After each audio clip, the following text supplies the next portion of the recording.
Assalamualaikum warahmatullahi wabarakatuh. Waalaikumsalam warahmatullahi wabarakatuh.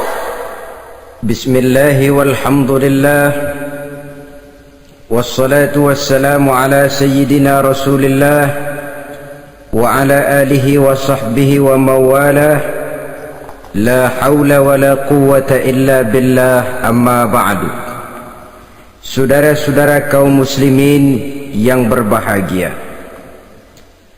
di dalam kehidupan ini kita senantiasa mengambil iktibar, contoh dan teladan dari orang-orang sebelum kita. Itu sebabnya kepada baginda Nabi kita Muhammad sallallahu alaihi wasallam Allah Subhanahu wa taala menjelaskan cerita para nabi sebelum beliau dalam ayat "Tsumma naqussu 'alaika min amba'ir rusuli ma nusabbitu bihi fu'adak." Demikianlah kami ceritakan kepadamu wahai Muhammad sebagian dari kisah para rasul-rasul sebelum kamu, yang dengan itu akan memperkuat hatimu, meneguhkan keyakinanmu dan memantapkan pendirianmu. Inilah manfaatnya belajar dari sejarah. Jadi jangankan kita, baginda Nabi sendiri pun oleh Allah Subhanahu wa taala diceritakan sejarah para nabi sebelum beliau, yang dimusuhi oleh umatnya, yang dicaci maki oleh kaumnya, yang terusir dari kampung halamannya, bahkan sampai ada yang terbunuh oleh umatnya. Itu seluruhnya merupakan iktibar manusabbitu bihi fu'adak, untuk memantapkan langkahmu, meneguhkan keyakinanmu dan menguatkan pendirianmu menghadapi perjuangan ini. Sehubungan dengan itu, pada pertemuan kali ini Al-Fakir ingin menyampaikan satu cuplikan kecil dari kehidupan seorang sahabat utama baginda Nabi, yaitu Sayyidina Umar ibn al-Khattab radhiyallahu anhu. Beliau adalah Umar bin Khattab bin Nufail bin Abdul Uzza dari suku Quraisy, golongan Bani Adi.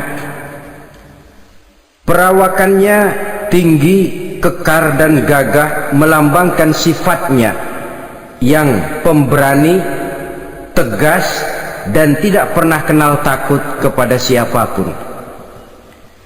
Sebelum mendapat hidayah, Umar bin Khattab termasuk orang yang berdiri di barisan orang-orang yang memusuhi umat Islam. Ia terperangkap dalam tradisi jahiliyah, di mana gemar berperang dan bermabuk-mabukan juga merupakan hal-hal yang pernah dilaksanakan dalam kehidupannya sebelum beliau masuk ke dalam agama Islam. Oleh karena itu, dalam kehidupan beragama, hidayah merupakan sesuatu yang penting. Bagaimanapun banyaknya dosa dan kesalahan yang telah dilakukan oleh seseorang, tidak seharusnya menyebabkan ia putus asa dari rahmah Allah. Sebaliknya, bagaimanapun banyak kebajikan dan kebaikan yang sudah dikerjakannya, tidak perlu membuat dia besar hati, puas, bangga, apalagi menjadi lalai karenanya. Sebab kita belum tahu akan bagaimana ujung perjalanan dari kehidupan kita ini. Saudara-saudara, kisahnya pun masuk Islam merupakan peristiwa yang menarik. Pada satu hari, dengan pedang terhunus, Umar bin Khattab menuju Darul Arqam, tempat di mana baginda Nabi biasa berkumpul dengan para sahabat. Melihat mukanya yang beringas, matanya yang nanar, orang sudah menyangka dan mengerti ini tentu akan terjadi pembunuhan. Dalam perjalanan menuju Darul Arqam, Umar bertemu dengan Nuaim bin Abdullah. Nuaim bertanya, "Ya Umar, mau kemana ente?" "Mau membunuh itu, si murtad itu," kata. "Si murtad yang mana?" Yang mana lagi? Itu yang memecah belah kita, yang menghina berhala-berhala kita, yang menjelek-jelekkan nenek moyang dan keturunan kita. Siapa lagi kalau bukan Muhammad? Kata Nuaim Umar, enggak salah. Tidak salah lagi. Salah Umar. Salah kenapa? Apa kamu enggak malu? Kamu mau pergi membunuh Muhammad, sementara adikmu sendiri Fatimah, dia sudah termasuk salah seorang pengikut Muhammad. Mendengar ini, muka yang memang tadinya sudah marah dan merah, tambah jadi kelabu. Bukan main mangkelnya Umar bin Khattab. Orang lain dia musuhi, orang lain dia kejar-kejar. Ini malah adiknya sendiri menjadi pengikut dari baginda Nabi. Tidak jadi menuju Darul Arqam, dia berangkat ke rumah adiknya Fatimah. Adapun di rumah Fatimah sedang berkumpul Fatimah, suaminya Sa'id bin Zaid, dan seorang sahabat Habbab ibnul Arad. Mereka sedang membaca Quran. Waktu itu Quran belum lagi dijilid macam sekarang, jadi masih merupakan suhuf atau lembaran-lembaran tercecer saja. Ketuk pintu, ya tentu tidak assalamualaikum karena dia belum Islam. Tok tok tok. Siapa di luar? Umar. Mendengar suaranya saja, ini sahabat yang namanya Habbab ibnul Arad sudah lari ke belakang pintu. Sambil komat kamit baca doa mohon diselamatkan oleh Allah. Adapun Fatimah yang sedang memegang suhuf, lembaran tulisan Quran itu, menyembunyikan suhuf itu di belakang bajunya. Umar masuk. Fatimah, saya bang, apa benar berita yang saya dengar? Berita apa itu bang? Bahwa kau sudah masuk Islam. Bang, andai kata Muhammad memang benar, bagaimana? Sudahlah, jangan belit-belit, jawab saja, kau masuk Islam benar atau tidak? Ya. Saudara hadirin, begitu dikatakan iya, tangannya langsung melayang, menampar muka adiknya ini, sehingga mengalir darah dari hidungnya. Suaminya Sa'id bin Zaid yang mencoba melindungi istrinya, dipegang lehernya, dibanting, diduduki dadanya. Oh, ini jawara ini.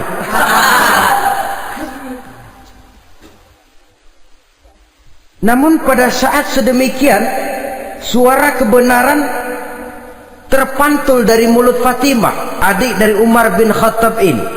Umar, apakah engkau memukul orang yang bersaksi bahwa tidak ada Tuhan melainkan Allah dan Muhammad Rasulullah?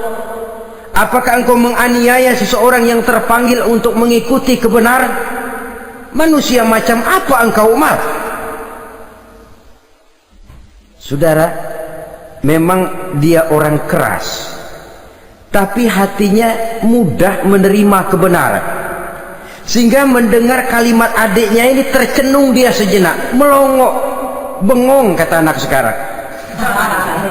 Ini kalau tidak karena keyakinan yang mantap, tidak mungkin orang ini, anak adik saya ini bicara macam begini. Umar, mengapa engkau memukul orang yang bersaksi bahwa tidak ada Tuhan melainkan Allah dan Muhammad Rasulullah? Mengapa engkau pukul orang yang mengikuti kebenaran, menerima hidayah dari Allah? Begitu yakin dan mantapnya, walaupun di tengah satu hal yang sangat menakutkan. Siapa yang tidak takut orang Quraisy berhadapan dengan Umar bin Khattab yang dikenal sebagai singa padang pasir pada waktu itu? Malahan dia termasuk salah seorang jagoan di tradisi masyarakat jahiliyah itu.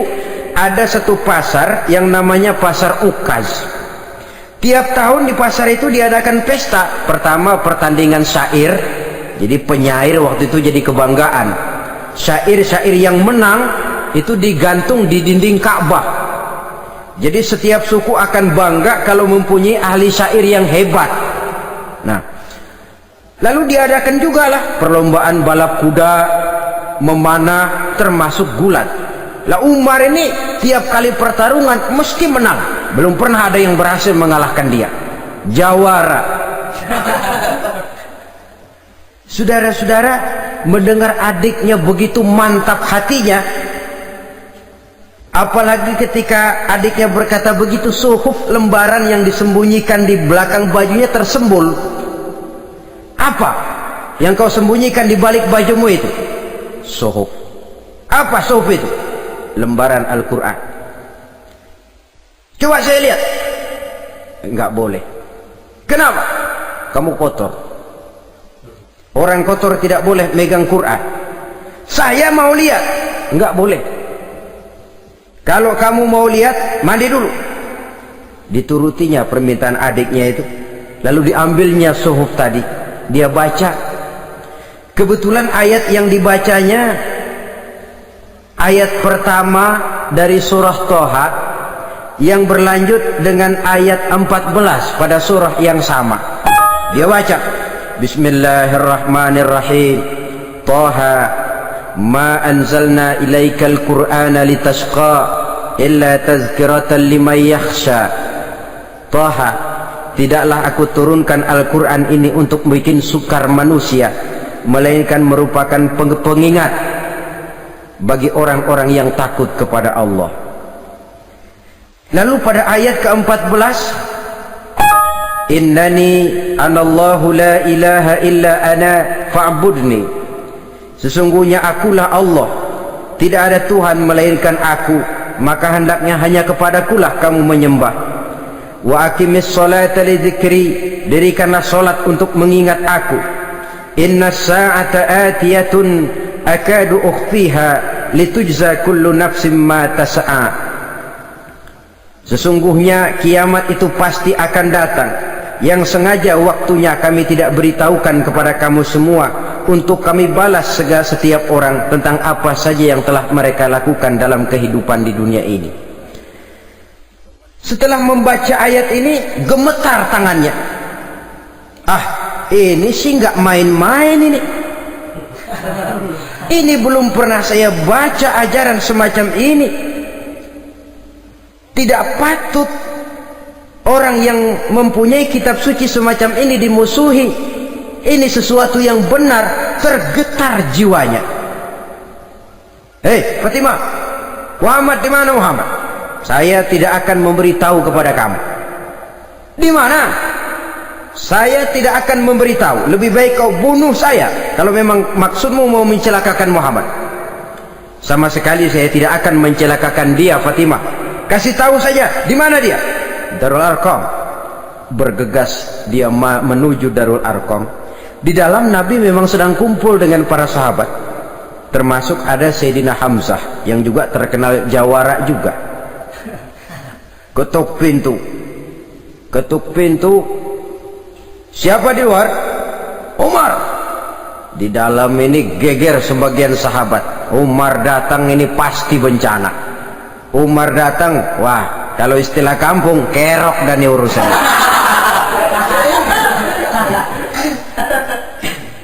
Tapi baginda Nabi menenangkan mereka. Tenang, mudah-mudahan ada hikmahnya. Sayyidina Hamzah tampil, bukakan dia pintu. Kalau niatnya baik, kita terima. Kalau niatnya tidak baik, saya paling depan.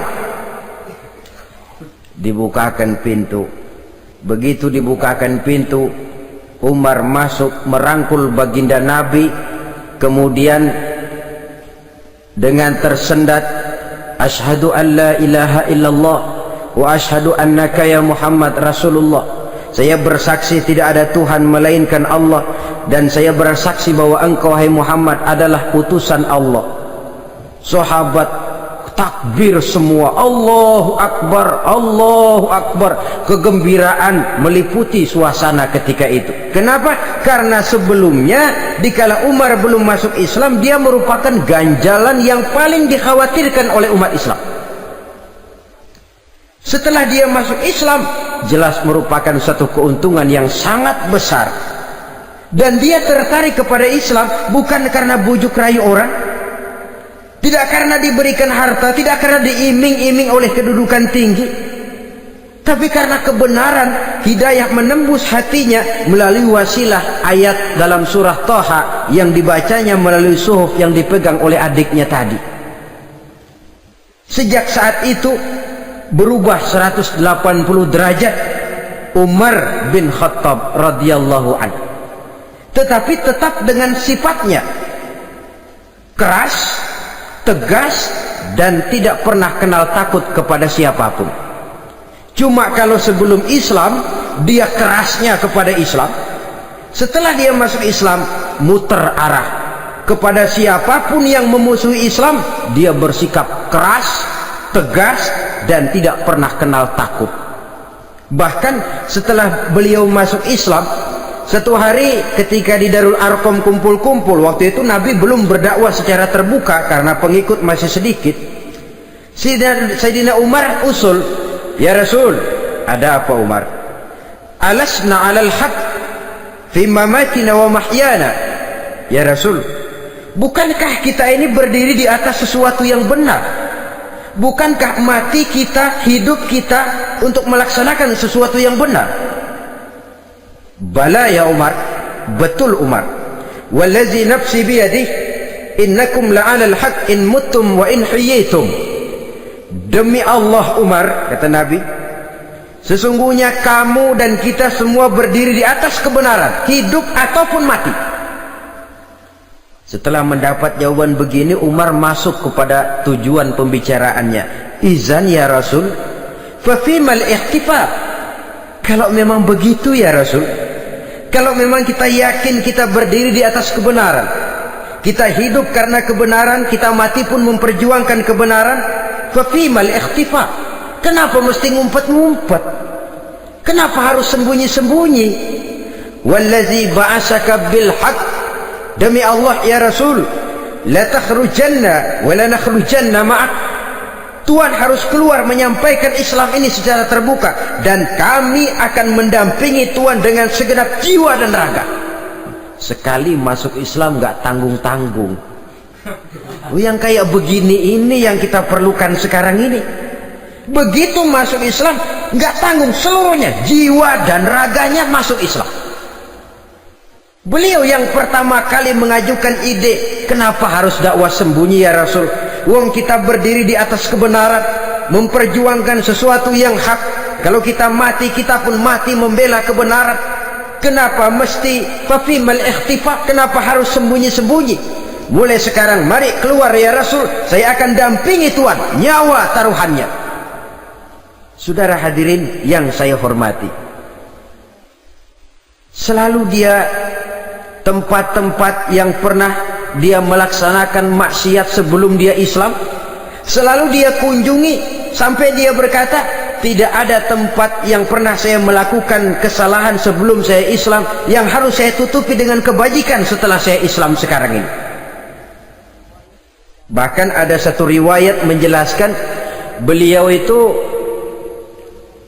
yang tinggi badannya, kekar perawakannya, gemetar orang ngadepin dia. Tapi beliau sendiri sangat mudah gemetar kalau sudah mendengar ayat-ayat Allah. Sehingga ada satu riwayat menjelaskan Sayyidina Umar itu setelah masuk Islam, kalau sholat kadang-kadang bila menoleh ke kanan beliau senyum, bila menoleh ke kiri beliau menangis berurai air mata. Ada orang bertanya, ya Umar, kenapa menengok ke kanan kau senyum, ke kiri kau menangis? Itulah kalau saya ingat jahilnya saya sebelum Islam. Adapun bila saya menoleh ke arah sebelah kanan saya tersenyum, teringat betapa dulu saya membuat berhala dari korma. Saya tumpuk-tumpuk, saya susun begitu.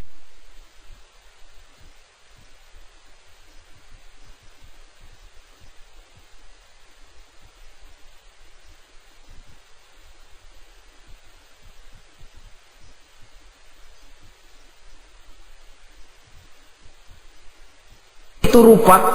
Setelah saya sembah, saya makan itu korma. Gagah betul saya waktu itu, sampai Tuhan pun saya makan. Adapun kalau saya menoleh ke kiri, teringat putri kesayangan saya yang terbawa oleh tradisi jahiliyah, takut menanggung aib, merasa malu mempunyai anak perempuan sampai dia terkubur hidup-hidup. Berurai air mata saya mengingat semua itu. Padahal Nabi sudah memberikan jaminan. Sebab saudara jangan lupa, orang kafir masuk Islam, dalam Islam itu dihitung dari bayi lagi, dari nol. Itulah untungnya. Jadi misalnya sudah 60 tahun, dari kecil sampai 60 tahun kafir, umur 61 masuk Islam. Nah, sejak umur 61 itulah yang dihisab oleh Allah. 60 tahun ke bawah gratis bersih pemutihan. Istimewa betul. Tapi jangan lalu diniatin, gua kafir aja. Nanti sudah tua-tua mau giliran mati baru Islam. Itu diniatin lain. Ini yang karena faktor hidayah, saudara-saudara. Nah, cintanya kepada baginda Nabi luar biasa. Dalam setiap pertempuran beliau selalu di front terdepan. Bahkan demikian cintanya sampai ketika hari di mana baginda Nabi wafat, saudara-saudara. Disampaikan berita wafat Nabi kepada Umarin. Ya Umar, baginda Nabi sudah wafat.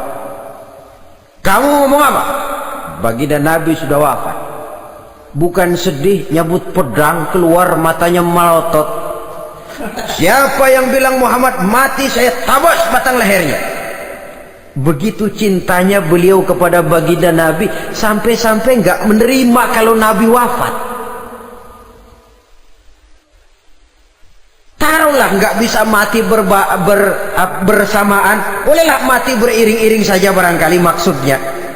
Saudara-saudara, cabut pedang, kelayaban kemana-mana. Ayo, siapa ngomong Muhammad mati, saya tabas batang lehernya. Sampai bertemu dengan Sayyidina Umar, Sayyidina Abu Bakar. Di tempat orang banyak, Sayyidina Abu Bakar yang bijaksana ini pidato. Ayuhan nas, man kana ya'budu Muhammadan fa inna Muhammadan qad mata, wa man kana ya'budu Allah fa inna Allah hayyun la yamut. Wahai manusia, barang siapa yang menyembah Muhammad, maka Muhammad sudah mati. Tetapi barang siapa yang menyembah Allah, Allah akan hidup selamanya dan tidak akan pernah mati. Mendengar pidato ini, Sayyidina Umar sadar bahwa sebenarnya yang tidak bisa mati itu cuma Allah. Bagaimanapun agungnya baginda Nabi, besarnya baginda Nabi, tinggi akhlak budi pekertinya Nabi, cintanya beliau kepada Nabi, toh Nabi manusia dan manusia harus mati. Kemudian dibacakan surah Ali Imran ayat 144. Wa ma Muhammadun illa rasul qad khalat min qablihi rusul afa immata aw qutilan qalabtum ala aqabikum. Muhammad tidak lain daripada manusia, telah datang kepadanya rasul. Apakah jika ia mati engkau kembali menjadi murtad atau mundur ke belakang? Mendengar ayat ini dibacakan, Sayyidina Umar sadar, berurai air matanya, menangis dalam kesedihannya. Ini cintanya yang demikian tinggi kepada baginda Rasulullah sallallahu alaihi wasallam. Begitulah seluruh kesalahan yang dia lakukan pada saat sebelum dia masuk Islam, berusaha dia tutupi dan dia tebus dengan segala kebaikan, pengabdian, perbuatan soleh setelah dia masuk Islam. Sehingga diajarkan oleh baginda Nabi, ittaqillaha haitsu ma kunta wa atbi'i sayyi'atal hasanata tamhuha wa khaliqin nasa bi khuluqin hasanin. Bertakwalah kamu kepada Allah, kata Nabi, dimanapun saja kamu berada. Jadi takwa tidak kenal tempat. Dimanapun saja kamu berada, bertakwalah kepada Allah. Di rumah takwa, di pasar takwa, di kantor takwa, di tengah orang banyak takwa, pada waktu sendirian takwa. Ittaqillaha haitsu ma kunta. Bertakwalah kau kepada Allah dimanapun saja kamu berada. Jangan takwa pakai tempat. Di masjid takwa, di kantor nyolong.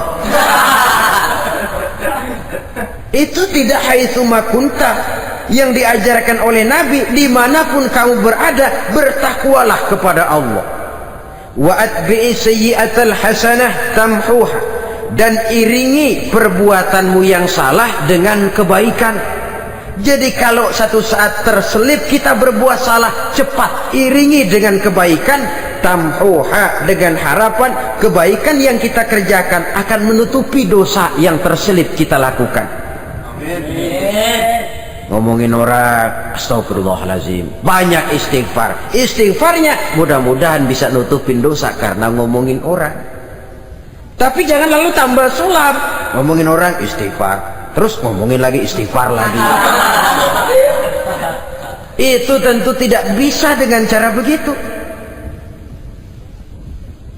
Barangkali terselip pernah mengambil harta orang tanpa alasan yang hak, imbangi dengan rajin sedekah misalnya.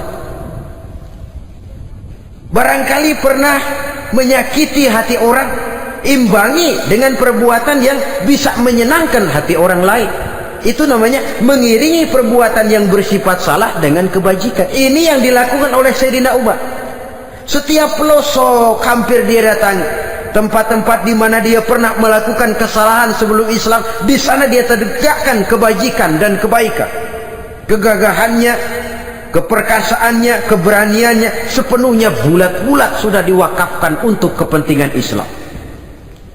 Saudara hadirin yang saya hormati, diperlukan orang-orang yang punya keberanian macam Sayyidina Umar. Berani karena panggilan hidayah, bukan berani babi. Babi berani juga, babi cuman nyeruduk. Artinya berani yang tanpa pertimbangan. Berani yang tanpa pertimbangan pada akhirnya akan menyulitkan kita sendiri. Beliau gagah, beliau berani, beliau punya kekuatan, beliau punya wewenang, dan itu dimanfaatkannya untuk menjadi backing baginda Nabi kita Muhammad sallallahu alaihi wasallam. La takhrujanna wa la nakhrujanna ma'ak ya Rasul. Ya Rasul, keluar, sampaikan dakwah secara terbuka. Saya akan mendampingi Tuhan. Jika ada yang ganggu Tuhan, saya paling depan. Backing yang mendampingi Rasul untuk menyampaikan risalah Islamiyah ini. Saudara hadirin yang saya hormati, wa khaliqin nasa bi khuluqin hasanin, kata Nabi, dan pergaulilah manusia dengan akhlak yang baik, karena dengan ini kau bisa mengambil hati orang. Dalam hadis lain katakan, innakum la tas'una an-nasa bi amwalikum walakin yasauhum minkum bastul wajhi wa husnul khuluq. Kamu tidak akan bisa menyenangkan orang banyak dengan hartamu, tapi kamu bisa ambil hati mereka dengan budi pekerti yang luhur dan muka yang manis. Dengan harta belum tentu kita bisa menyenangkan semua orang, tapi budi pekerti yang luhur, muka yang manis, itu yang akan bisa membuat kau menyenangkan orang banyak.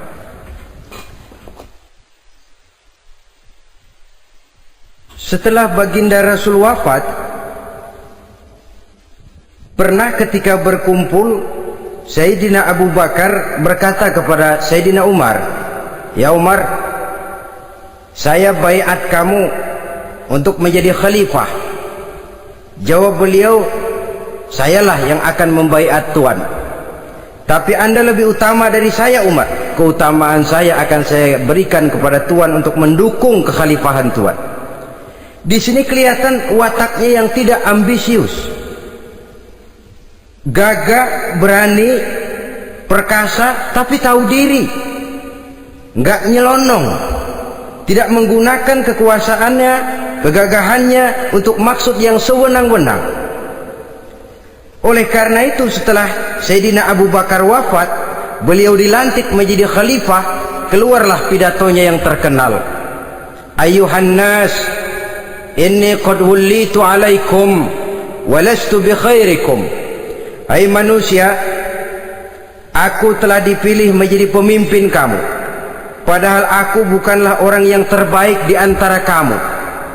Kalau tidaklah karena aku melihat keutamaan, keteguhan yang dapat melindungi kalian, berat rasanya aku memikul amanah ini. Sebab apa? Alangkah beratnya menunggu datangnya perhitungan di akhirat nanti terhadap Umar. Ini yang jadi motifnya memegang jabatan khalifah. Sungguh berat bagi Umar menunggu datangnya saat perhitungan, sehingga seolah-olah kalau bisalah jadi Umar bin Khattab saja, jangan jadi khalifah kalau bisa. Tapi moya umat sudah kadang memilih. Sehingga benar kalau dalam satu hadis Nabi pernah mengajarkan jangan memberikan satu jabatan kepada orang yang memintanya. Sebab orang kalau sudah minta jabatan, apalagi pakai jilat-jilat, pakai upeti-upeti, tentu ada tendensinya. Ada batu di balik udang. Kalau udang di balik batu kan mungkin nggak kelihatan, tapi kalau batu di balik udang kelihatan betul itu. Ada maunya, ambisinya. Jangan memberikan satu jabatan kepada orang yang memintanya. Seakan di batinnya Sayyidina Umar menyesali, kenapa Umar nggak jadi Umar saja, kok mau jadi khalifah gitu. Alangkah berat perhitungan buat saya di akhirat nanti. Nah, setelah jadi khalifah, sebagai satu i'tibar, saya akan mencoba mengemukakan beberapa sifatnya yang menonjol untuk pelajaran buat kita semua. Pertama, sikapnya terhadap keluarganya setelah beliau menjadi khalifah.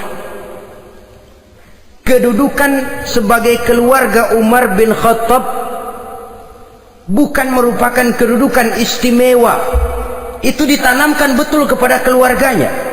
Jangan karena bapakmu khalifah lalu mentang-mentang anak khalifah kau merasa dapat fasilitas, merasa bisa berbuat semau-maumu. Kau harus punya tanggung jawab dan beban moral, memberikan contoh yang lebih baik kepada rakyat. Ini yang ditekankan kepada keluarganya. Kalau beliau mau mengeluarkan undang-undang, undang-undang itu lebih dahulu dibicarakan di tengah keluarganya, kumpul anak-anaknya. Ini akan ada undang-undang begini. Siapa di antara kalian mau mentaati, persilakan. Yang tidak pun persilakan. Tapi saya ingatkan, kalau ada dari keluarga Umar yang melanggar peraturan yang saya keluarkan ini, saya akan menghukumnya 2 kali lipat karena dia keluarga saya. Menghukumnya 2 kali lipat karena dia keluarga saya. Jadi bukan mentang-mentang anak babe lalu kebal hukum. Tidak. Siapa yang di antara kalian melanggar peraturan ini, akan aku kenakan hukuman 2 kali lipat karena dia keluargaku. Nah, saudara hadirin yang saya hormati, lalu berwibawa, dijaga betul keluarganya. Suatu hari beliau datang ke rumah putranya Abdullah bin Umar. Ketika masuk dilihatnya Abdullah bin Umar sedang makan daging. Makan daging, merah muka Umar. Mentang-mentang anak khalifah ya, mentang-mentang anak Amirul Mukminin ya, kamu makan daging. Lihat tuh rakyat kita masih banyak yang kelaparan, makan daging, makan roti keras. Padahal itu halal, sesuatu yang diperoleh dengan usahanya sendiri. Tetapi begitu hati-hatinya Umar untuk menjaga pandangan orang. Keluarga khalifah merupakan beban moral sebab akan dijadikan contoh oleh rakyatnya. Mentang-mentang anak khalifah ya makan daging. Lihat tuh rakyat, roti keras digarotin. Lain saat beliau pergi ke satu pasar. Di situ dilihat ada sapi gemuk-gemuk. Tempat lain sapinya kurus-kurus. Tanya, ini yang gemuk-gemuk sapi siapa? Sapi Abdullah bin Umar. Sapi anaknya. Panggil Abdullah bin Umar, suruh sini. Datang anaknya itu. Abdullah bin Umar, bagaimana ceritanya sampai ini? Begini Bapak, dahulu itu dengan uang saya beli sapi kurus-kurus, lalu saya rawat Saya berikan upah orang untuk merawat sapi-sapi itu, sampai sekarang dia menjadi gemuk. Akan saya jual dan keuntungannya tentu sesuatu yang halal. Subhanallah, kata Umar. Kau ini anak Amirul Mukminin. Jual sapimu, ambil modalnya, untungnya, masukkan Baitul Mal untuk urus kepentingan orang Islam. Dia nggak mau anaknya terlibat bisnis dompleng kekuasaan ayahnya. Karena mentang-mentang anak khalifah lalu segala macam bisnis lancar. Orang takut karena apa? Anak babe. Ada lagi. Pada waktu pembagian harta ghanimah, putri beliau yang namanya Hafsah, ini adalah istri baginda Nabi, meminta bagian.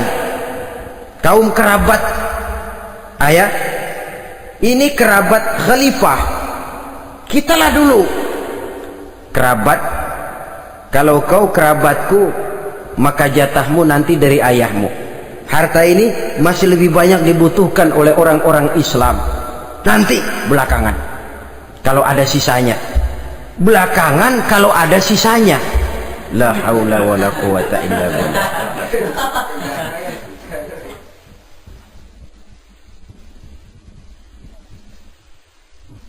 Saudara hadirin, itu terhadap keluarganya. Kemudian apa sifat-sifat yang menonjol dari kepemimpinannya? Pertama, kesederhanaannya. Beliaulah satu-satunya khalifah, Amirul Mukminin, setingkat presiden kalau sekarang, yang punya jubah cuma 2 dan 1 pun punya anaknya. Tambelan lagi. Pernah sholat Jumat terlambat, beliau naik mimbar untuk khutbah, sebelumnya minta maaf dulu. Saudara-saudara, maaf saya terlambat nungguin baju kering. Seorang khalifah nungguin baju kering, sederhana dalam kehidupannya. Mari kita ambil satu cerita lagi. Pada waktu beliau jadi khalifah, yang diangkat jadi gubernur di Mesir adalah Amr bin As. Amr bin As hidupnya lebih mirip kaisar. Istananya besar, pakaiannya bagus-bagus. Nah, yang paling mengganggu pikiran Amr bin As, di sebelah istananya ini ada gubuk reot, kepunyaan orang Yahudi lagi. Ah, ini nggak pantas bener, masa di samping istana gubernur ada gubuk reot. Orang Yahudi lagi yang punya. Ini mesti udah bikin saja rencana, panggil dinas tata kota, bikin planning. Di sini mau dibangun masjid, proyek negara. Bikin gambarnya, susun anggarannya, tender. Saudara-saudara, si Yahudi yang punya gubuk reot dipanggil. Yahudi, ada apa, Pak? Kamu tahu nggak? Enggak. Iya, memang belum saya kasih tahu.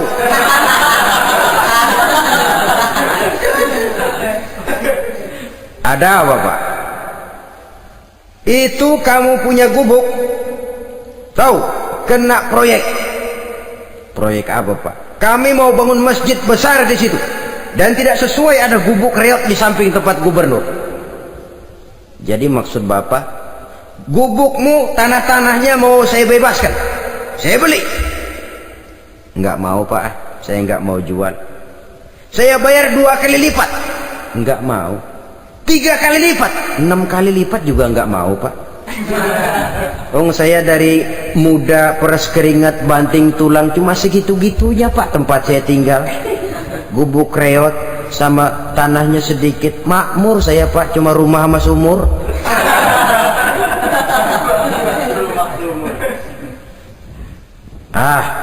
Ini Yahudi kelewatan juga.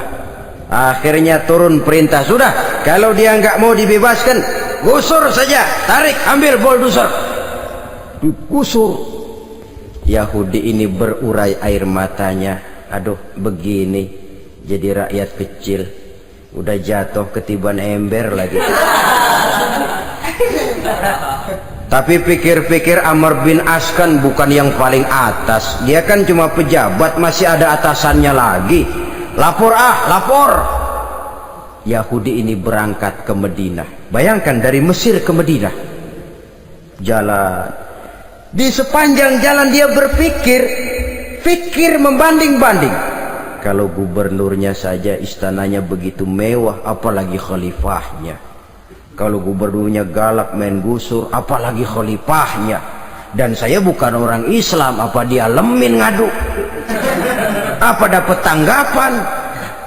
Berangkat dia sambil harap-harap cemas.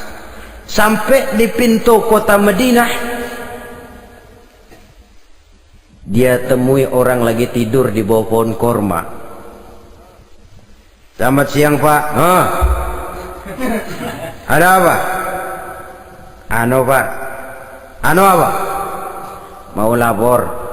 Lapor apa? Bapak tahu Khalifah Umar bin Khattab? Tahu. Istananya di mana Pak? Istananya di atas lumpur. Di atas lumpur. Di atas lumpur. Pengawalnya banyak Pak. Banyak. Siapa Pak? Yatim piatu, janda-janda tua, orang-orang miskin, orang-orang lemah, itu pengawalnya. Pakaian kebesarannya apa sutra apa Pak? Pakaian kebesarannya malu dan takwa. Saya nggak ngerti Pak. Itulah Umar bin Khattab. Lalu orangnya sekarang di mana Pak? Di depan ente. Rupanya yang dia tanya itulah orangnya. Gemeter Yahudi ini, keringat bercucuran. Coba, istananya di atas lumpur. Sebab beliau berprinsip, bagaimana saya bisa menghayati nasib rakyat kalau saya tidak merasakan apa yang mereka rasakan? Bagaimana saya nggak bisa tahu sakitnya lapar kalau saya belum pernah kelaparan? Itu prinsipnya. Istananya di atas lumpur, para pengawalnya yatim piatu, janda-janda tua, orang-orang miskin, orang-orang lemah dan tidak mampu, dan pakaian kebesarannya malu dan takwa. Kamu dari mana? Dari Mesir Pak. Ada apa? Mau laporan gubernur Bapak di Mesir yang namanya Amr bin As. Kenapa? Main gusur aja Pak. Ceritanya, iya dia mau bangun masjid. Kebetulan di areal itu saya punya tanah sama gubuk segitu-gitunya. Saya nggak mau dibeli, digusur Pak. Saya mau mencari keadilan. Begini, kamu lihat tempat sampah itu, lihat. Di situ banyak tulang. Coba kamu ambil kemari satu, tulang unta, bawa sini. Bingung Yahudi. Pak, saya kemari mau cari keadilan. Kalau tulang mah di Mesir juga banyak Pak. Sudahlah, pokoknya kau ambil saja tulang itu. Dicoker-coker dapat dikasih. Tulang itu digaris lurus oleh Sidina Umar dengan ujung pedang. Red. Nah, nih, kau bawa kepada Amr bin As. Makin bingung itu Yahudi. Suruh bawa tulang cuman digaris. Nanti saya ngomong apa Pak? Sudahlah, kasih saja. Pulang dia. Sampai di Mesir, Tuan Gubernur, ada apa? Saya baru menghadap Khalifah. Kemudian beliau sampaikan ini, dikasih tulang. Amr bin As ngelihat tulang ada goresan lurus dengan ujung pedang, gemetar, badannya keluar keringat dingin, panggil kepala proyek, proyek batal. Masjid nggak jadi didiriin, itu gubuk Yahudi diriin lagi. Ini Yahudi makin bengong. Ini gubernur dapat tulang doang segitu takutnya.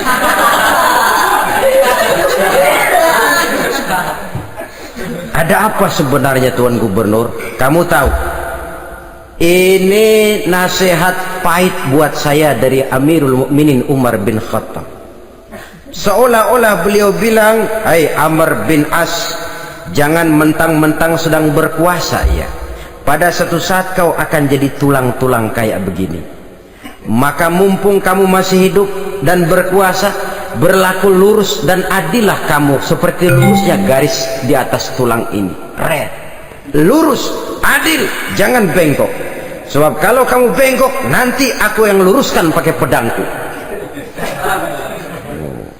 Siapa yang nggak ngeper digituin?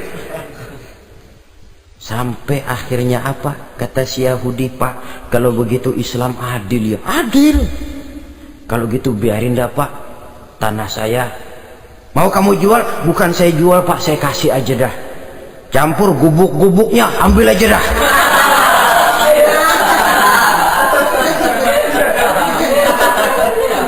Masuk Islam si Yahudi ini oleh karena keadilan dari Umar bin Khattab. Begitulah kesederhanaan hidupnya.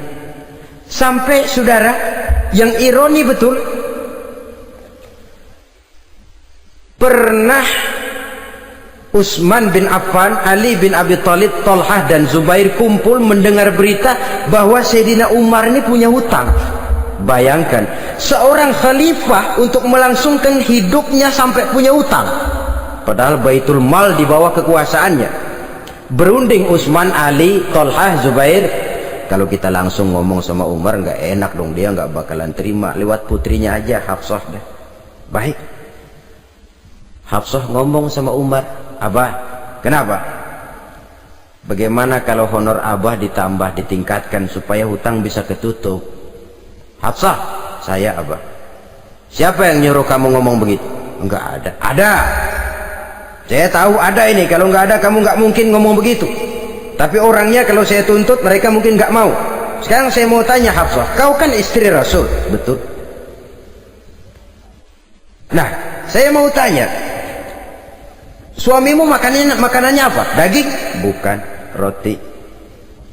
Tempat tidurnya kasur empuk? Bukan. Kain kasar yang kalau musim panas kami bentangkan, kalau musim dingin separuh buat tidur, separuh buat selimut. Pakaian yang dibelikan untukmu berapa banyaknya? Cuma 2. Nah, itu guru saya, orang yang paling saya cintai, dan itu yang saya ikuti. Bahkan setelah beliau wafat, Sayyidina Umar ini hutangnya ditanggungkan kepada anaknya Abdullah bin Umar, dan itu pun dilunasi dengan menjual rumahnya, sehingga rumahnya itu disebut Darul Qadha, rumah bayar hutang. Begitu kesederhanaannya. Jadi nggak pakai aji mumpung jadi khalifah lalu kayak ikan gurita, tangan yang mana aja megang. Itu kan mental monyet. Monyet itu kan begitu, tangan megang kiri kanan, mulut ngawal, kaki megang, temennya dikasih masih ngerampas juga. Monyet rakus betul itu. Itu kesederhanaannya. Kenapa kesederhanaan ini timbul? Karena sikap zuhudnya. Zuhud itu tarkud dunia li ajlil akhirah. Orang yang mengambil dunia hanya yang diperlukan dengan lebih mengutamakan kehidupan akhirat. Watak zuhudnya yang sangat menonjol. Dialah pahlawan yang paling berani di medan perang. Dialah imam yang paling khusyuk di masjid, dan tidak jarang kalau sholat sendiri, begitu membaca ayat yang menceritakan neraka, nangis berurai air matanya. Saudara hadirin ma'asyiral muslimin rahimakumullah. Jadi kesederhanaan dan kezuhudan ini bukan lewat teori disampaikan oleh Umar, bukan lewat penataran seluruh aparat, tidak, lewat contoh konkret. Inilah saya, contoh sederhana dan zuhud. Bagaimana saya akan bisa merasakan penderitaan kalau saya sendiri tidak pernah menderita? Bagaimana saya akan tahu sakitnya lapar kalau saya belum pernah kelaparan? Maka tanpa penataran, tanpa upgrading segala macam, berhasil karena prinsip keteladanan. Beliau jadi contoh utama. Dan sumber utamanya tentu tidak lain karena contoh dari baginda Nabi besar Muhammad sallallahu alaihi wasallam. 2, sederhana. Yang kedua, zuhud. Yang ketiga, sifat yang menonjol dari kekhalifahannya adalah adil. Kalau sudah bicara soal hukum, dia tidak pernah kenal kompromi. Adalah seorang pemuka Nasrani masuk Islam, namanya Jabalah bin Aiham.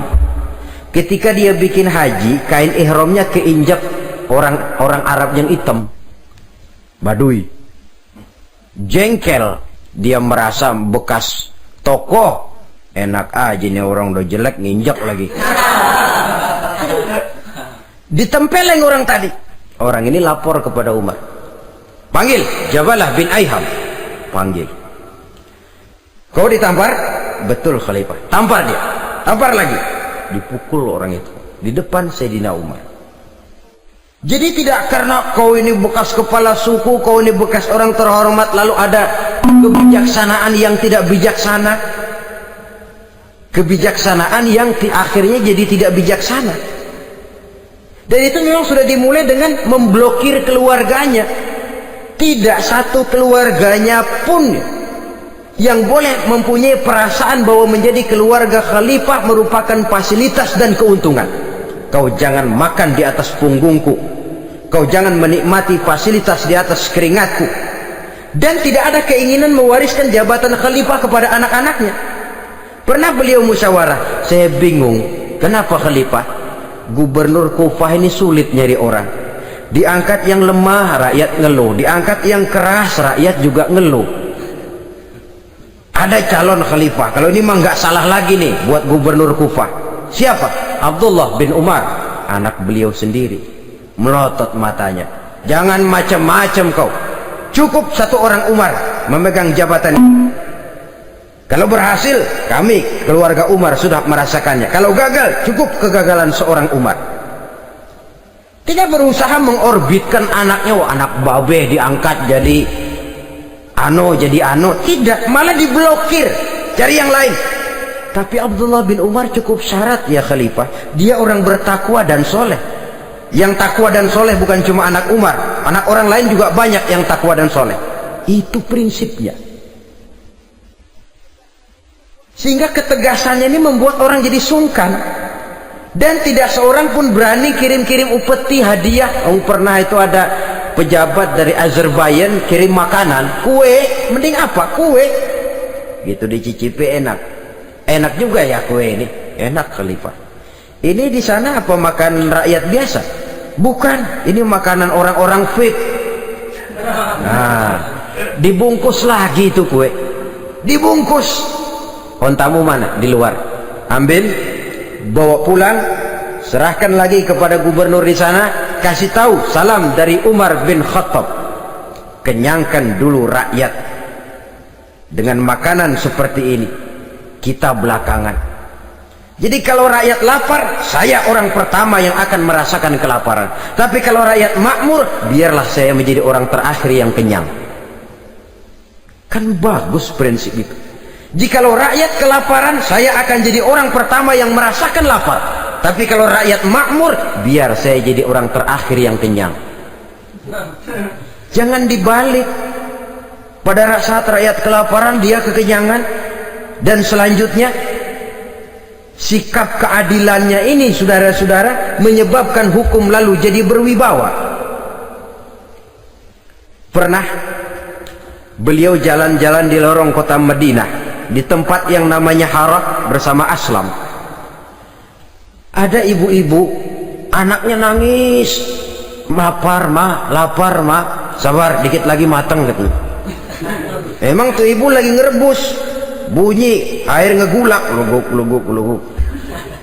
Umar lihati dari jauh, belum juga matang. Nih anak dari nangis lapar sampai capek nangis sampai tidur. Anak tidur, Umar samperin, Bu,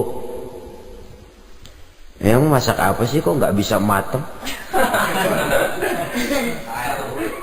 Saya nggak masak apa-apa tuan. Itu pating kerubuk apa? Ketika dibuka ya cuma air saja. Subhanallah, ibu sudah ngebohongi anak ibu sendiri. Habis harus bagaimana tuan? Saya sudah nggak punya makanan untuk dimasak. Sementara perut nggak kenal kompromi, jalan satu-satunya ya terpaksa anak saya bohongi. Saya bilang sebentar lagi matang sampai dia tidur sekarang ini. Memangnya Khalifah Umar gimana sih ngurusi rakyatnya? Subhanallah, dia orang zalim. Dia yang memegang urusan kami, tapi dia nggak tahu nasib saya. Anak kelaparan, keluarga terlantar. Oh begitu. Iya, zalim betul Umar bin Khattab itu. Kalau begitu ibu tunggu sebentar. Dia pulang bersama Aslam menuju Baitul Mal. Dia ambil tepung 1 karung, dipikul sendiri. Dipikul sendiri. Kata Aslam, ya Khalifah, biar saya yang bawa. Jangan. Kenapa Khalifah? Apa kau kira kau sanggup mikul dosa saya di akhirat nanti? Biar saya yang mikul sendiri. Dia bawa ke tempat tuh ibu-ibu. Dia masakin sendiri. Nah bu, sudah matang, persilakan masak. Makan. Alhamdulillah Tuan. Mudah-mudahan Allah memberkahi Tuan. Tuan lebih baik dari Umar bin Khattab yang zalim itu. Memang sebenarnya Tuan siapa? Kata tuh ibu. Saya. Iya. Saya ya Umar bin Khattab yang ibu bilang zalim itu. Gemetar si ibu. Gemetar si ibu. Tapi memang peka dan menghargai kritik orang. Tidak membungkam setiap orang yang nadanya sumbang atau berbeda. Kadang beliau berkata, saya khawatir karena orang terlalu segan dengan saya, lalu nggak ada yang berani negor kalau saya salah. Kan begitu biasanya. Karena sudah terlalu segan, lalu semuanya orang mau diaminin saja. Asal dibilang nggak benar, marah, jengkel. Lalu disingkirin, maunya diiyain, inge kulonuwun. Oke bos. Beliau bilang, saya khawatir kalau tidak ada orang yang mau menegur kesalahan saya jika saya terlanjur nanti. Tahu-tahu muncul orang, demi Allah, saya akan menegur Tuan dengan pedang saya ini. Cerah mukanya, senyum bibirnya, alhamdulillah. Anak muda, saya memerlukan orang macam kau, yang berani berkata ya terhadap yang benar dan tidak terhadap yang tidak benar, apa dan bagaimanapun resikonya. Di sini kelihatan sikap beliau menghadapi orang yang berbeda pendapat. Keadilan, keberanian dan ketegasan, cepat menerima kebenaran merupakan serentetan dari sifat-sifat utama beliau sejak masuk Islam sampai menjadi khalifah yang kedua. Bahkan dengan jasa beliau, Islam kemudian tersebar menembus dinding Jazirah Arabia, memasuki Bizantium dan Persia, sehingga beliau juga dikenal sebagai periode Al-Futuhat Al-Islamiyah. Nah saudara-saudara, inilah cuplikan kecil dari kehidupan seorang agung dan besar yang memang sangat terbatas kata-kata untuk melukiskan kebesaran itu. Namun yang secuplik ini mudah-mudahan menjadi sumbangan moral dalam rangka kita memperbaiki diri menuju kehidupan yang lebih baik. Terima kasih banyak atas segala perhatian. Mohon maaf atas segala kekurangan. Usikum wa nafsi bitaqwallah. Wassalamualaikum warahmatullahi wabarakatuh.